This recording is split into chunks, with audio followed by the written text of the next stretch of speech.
Nitong mga nakaraang buwan, naranasan na po natin ng maraming Pilipino ang sunod-sunod na all price hikes. Isa itong domino effect.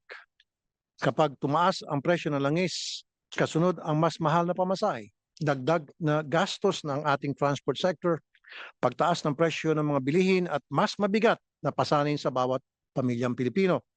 During the start of the conflict, nakapagtataka na ilang araw pa lang matapos ang sigalot sa Middle East, ay agad nang nagtaas ng presyo ang ilang mga oil companies. Kahit ang kanilang ibinebenta noon ay mula pa sa lumang buffer stock at hindi pa bagong imported na supply. Mas nakapapahala pa na umaabot sa halos 97% ang oil price increase sa Pilipinas. Mas mataas kaysa sa mga karatig bansa tulad ng Laos, Thailand, Vietnam, Cambodia at Singapore. Dahil sa oil deregulation law sa 1998, tila nakatali ang mga kamay ng gobyerno habang tuloy-tuloy ang pagtaas ng presyo ng langis.